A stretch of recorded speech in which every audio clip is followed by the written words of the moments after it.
Nataka nizungumzie hapa kitu fulani hivi na nataka nitumie maneno marahisi kidogo, maneno ya kidiplomasia. Katika uzoefu wangu na miaka kadhaa ambayo nimemtumikia Mungu na kikutana na watu tofauti tofauti, nilikuja kuconclude vitu ambavyo vinasababishwa ni matokeo ya haya mahusiano. Kabla nitumie neno mahusiano, ila ni dhambi tu. Before marriage, sasa ambayo yanakuwa yamevuka kipengele cha sebleni yameenda chumbani. Nafikiri umenielewa. Mara nyingi katika kufuatilia na kukutana na watu tofauti tofauti, nimegundua sifa zinazofanana kwa watu wengi ambazo huwa zinasababishwa na hivyo. Moja wapo hivyo vitu inasababisha kutokujiamini, lakini vile vile inasababisha kujichukia, inasababisha pia chuki ya jinsia. Ndio hapo tuligundua neno linasema mimi wanaume wote siwaamini na mimi wanawake wote siwaamini, inaanzia hapo.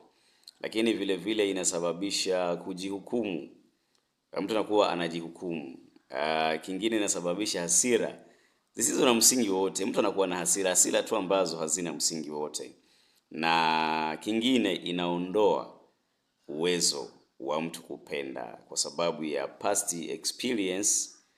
Anaondolewa uwezo wa kupenda tena kwa sababu moyo wa mwanadamu haujaumbwa kuhendo mambo ambayo yanauzidi. Na ndio maana Bible inasema linda sana moyo wako kuliko yote uyalindayo. Na moja wapo ya kulinda moyo wako, ulinde sana moyo wako kupenda ovyo ovyo mahali ambapo haustahili kupendwa. Usimisuse upendo wako.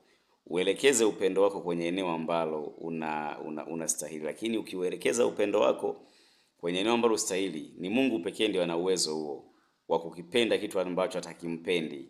Yeye Mungu ana uwezo, lakini hata Mungu mwenyewe mwisho wa siku atahukumu. Sasa kwa hiyo epuka sana hivi vitu, na kama umewahi kupitia huko au una mpango wa kuelekea huko, na kushauri sana rudi haraka, achana hivyo vitu, vitakuletea matatizo makubwa sana. Kuna watu ambao wanaingia kwenye ndoa, wanakaa labda miaka mitano, mingapi, ndio wanaanza kuamini kwamba hivi kumbe nimeolewa. Hivi kumbe huyu mwanaume yuko serious. Hivi kumbe huyu mwanamke yuko serious. Kwa nini? Kwa sababu waliondolewa uwezo wao wa kupendwa. Sasa hata walivyoolewa au kuoa, waliolewa tu au kuoa kwa sababu ni jambo la kijamii kwamba okay, ngoja nione kama labda inaweza ikaweka out this time. Kwa hiyo namna hiyo. Hayo ni uzoefu wangu tu na maoni ya kwangu ambao mimi kwa kukutana na watu tofauti tofauti nimeweza kuona. Uko sahihi kunikosoa au kunifundisha zaidi. Mungu akubariki.